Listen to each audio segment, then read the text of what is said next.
Hello friends and welcome back. Aniya na usab kita ning bag-o na tong episode.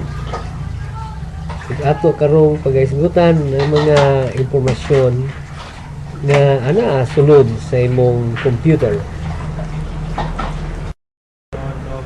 O kining sa inyong screen karon mo'y atong pagatukion.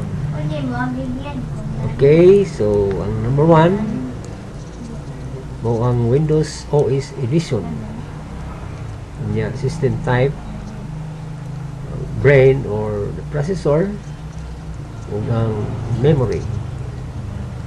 Okay, so ang kaduha ang mga program super naka-install karon sa atong laptop computer nga atong gi-demo karon. Ug ang ikatulo mao ang mga devices nga naka-install and then managed by the operating system, in this case the Windows 7. Okay, so ang ikaupat ang atong mga hard drive, ang iyang mga spaces o printer. Okay, so ay paglalangan-langan. Tara na. Okay guys, so padayon kita. So ato karong buhaton aron kita maka tanaw sa mga impormasyon ning atong computer. Ato karon siyang i-click ang yung start menu, and then ari kita sa control panel, and then diri sa system and security. Now sunod natong i-click mao ang system. Okay guys, mao na ni siyang screen nga atong gustong tanawon. Now ako makita dinhi nga ang naka-install base diri sa screen mao ang Windows 7 Ultimate, and then copyright 2009 Microsoft Corporation, kini mao yang logo. So mao na siya naka-install karon Windows 7 the Ultimate Edition. Okay, so kini nga computer doon na siya processor na Pentium dual core CPU. Then the model is T4400. The speed is 2.20 gigahertz. So karaan ni kayo nga computer because 2009 pag-yun gani siya na-install ang OS. So medyo edad-edaran na siya nga computer, pero magamit gihapon no sa atong mga atong karon nga gibuhat nga mga video editing, kini atong gibuhat nga vlog uban pa no kining komputera do na siya programming sad nga mga application na akong install. Do na koy Visual Studio 12 para sa programming. So gamit yung gihapon. Now doon na siya ay memory nga naka-install na 2 GB. Now kini siya nga computer sa una pa ni nga panahon niyang standard niya nga memory mo ni siya. Pero sa pagkakaroon doon na mga kuang karon mga computer na naka-install kasagaran is 4 GB and above. So bisan panining kagamay sa iyang space, pero okay gihapon kusog man gihapon sa mga dagan tungod kay ato na siyang gi-configure nga ma-maximize ang iyang speed. Now kini siya nga computer, ang operating system niya is 32-bit. So medyo karaan gihapon kaya nagsunod din is 64-bit. So kung ikaw mag-install ng mga application, see to it na ang imo sang mga application nga imong install is 32-bit, kaya ron mag-match na sila. Okay, mag-download ka o mga 64-bit programs niya i-install nimo ini nga computer, for sure din na binasa mo install, hindi sumudagan. Okay, so mora ni ato karong matanaw guys para ini nga topic about Windows OS Edition, system type, processor, memory, and other information. Okay, so mo-forward ta sa next na pod nga topic. Okay, ang sunod na itong tanawon karon kung unsay naka-install nga mga programs or mga applications niya ining ato karong gigamit nga demo computer. Okay, so ang imong buhaton karon mo click ka dinhi, and then mao gihapon no sa control panel, and then there is programs. Okay, so naatay programs and features o nasa tay mga desktop gadgets applications. So diri una ta sa programs and features. Okay, no? So atong makita karon sa screen nga doon na tay mga na-install ng mga programs in here. So ubay-ubay kani sila kung matanaw, no? So ako din siyang i-scroll. Okay, so ubay-ubay dun no? Okay din so na ako'y mga software nga pareha ining Vegas Pro. Mao kini akong gigamit karon sa pag-edit sa mga video nga akong i-upload. Okay, so doon na po ko'y OpenShot nga video editor. Pwede sa gihapon nimo nga makahimo og mga vlogging video. O kini sad nga computer guys, ako sa ning gigamit for my usual work sa akong programming, no?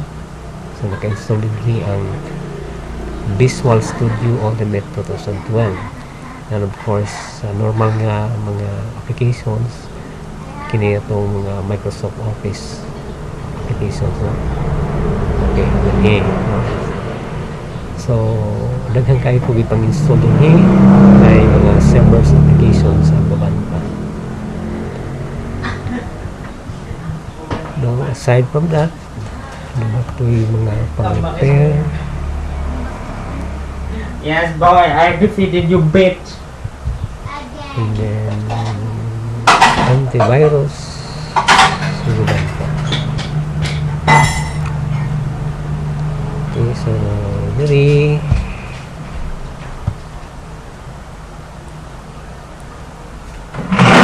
nasa kita yung makita ng gadget gallery. Pwede na ito activate. So sana ini clock. Okay, so calendar. So pwede siya mo ay mga itong ma-activate. Pwede na ito sa i-close. Okay. So kini siyang mga programs ini sa atong previous vlog na ato siyang na-remove, na-change, may uninstall. Okay, so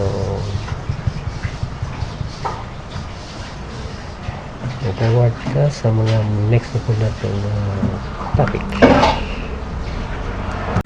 Okay, so ang ikatulo na itong topic mao ang mga devices na nasa itong computer then managed by the operating system. So diri kita sa device manager, ato ni siyang makita kung sa'y nasa sulod ng atong computer karon. Okay, so mo ni sa'y ligawas karon nga window. So naa sa jay mga listahan sa mga devices nga naka-attach sa ining computer. So nasa battery, computer, hard drives, adapter, o uban pa.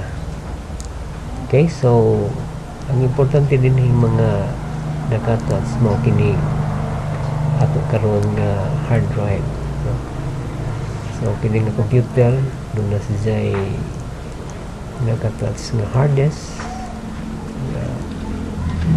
Mao kini siya ang iyang specs, no?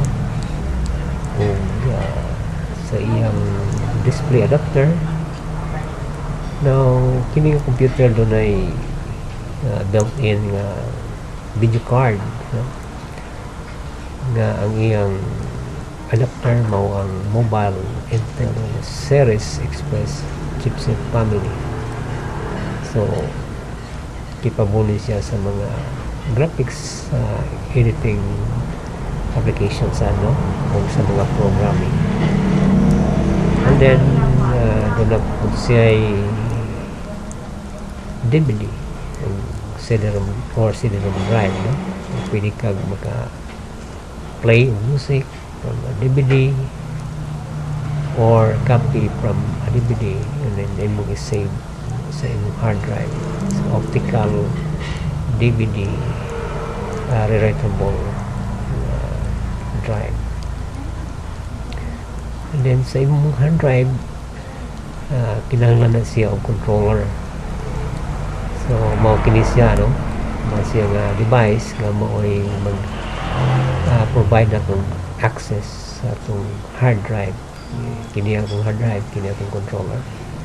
So without controller dili nato mabasa ang hard drive. Okay, siya ay nag-provide sa access ana. And then aduna sab kitay integrated webcam.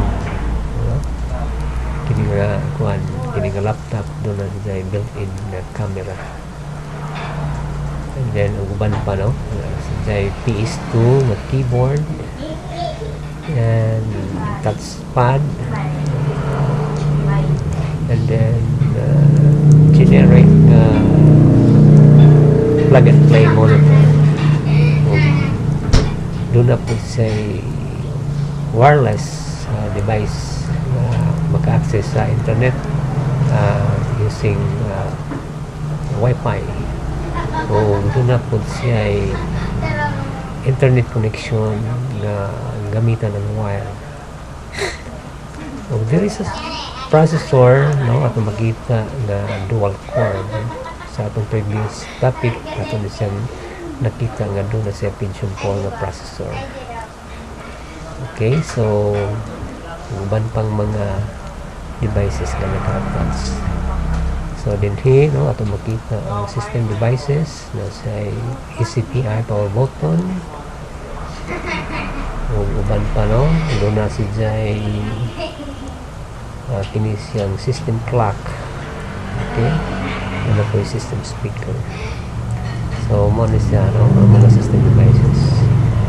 And then sa USB connection sa, no, USB access mo. So mo na sila yung mga devices na provide natin access sa USB. Okay, so mo na siya puro na ito na topic ang mga devices na gimanage sa atong Windows 7. Okay, so forward ta sa pinaka last na topic. Okay, sa ika-4 na kung gusto natong matanaw mao ang unsay mga hard drive nga naka-install nila yung computer. Unsa po'y available space ug doon na sa printer nga atong matanaw. Okay, so as usual nari kita sa kining start, then ari sa Windows Explorer. So ato karong makita nga doon na ang atong computer doon may tulo ka partition, pero kini sa nga partition nasulod namang sa usa ka hard drive. Okay, so there's a drive C, D, ug F. Now kini sa drive C mo sa pinaka main nga partition. O kining duha mo pa ni sa mga secondary partitions. So gusto natong tanawon o sa available space ani at man siyang i-right click, then ari kita sa properties. Okay, so far ang atong hard disk karon ang nagamit mo ni siya, no, 91 gigabyte. O kini siyang pink mo pa ni sa free space. That's a remaining of 6.52 gigabytes. Okay, so imo siyang i-clean up, i-click na nimo din, no? Gusto nimong i-clean up aron maka-recover ka sa mga free space. So mo ni siya iyang libre karon nga space. So ma-determine nimo og how much program and data you can still save in this computer. So ma-estimate na nimo. Okay? So now kining duha ka partition, mga secondary partition, no, nakalock ni siya. So gato na siyang i-access, dili na ito na makita. So naka-bit lock ni siya. So sa previous na ito nga video ato kini siyang gi-bit lock. So dili na ito makita kung say na sayang sulod, no. Pero fearing drive C, available ni siya, no. Pwede nito matanaw kung sa iyang nasa sulod. So mo ka na iyang mga contents, mga folder. So if you look at the work that I do, nani siya kini nga folder. Okay?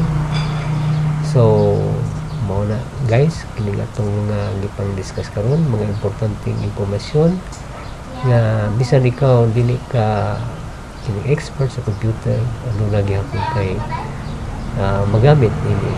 O ikaw maka-decide kung sa mga program imong i-install o how much program and data na imong ma-save in nga computer.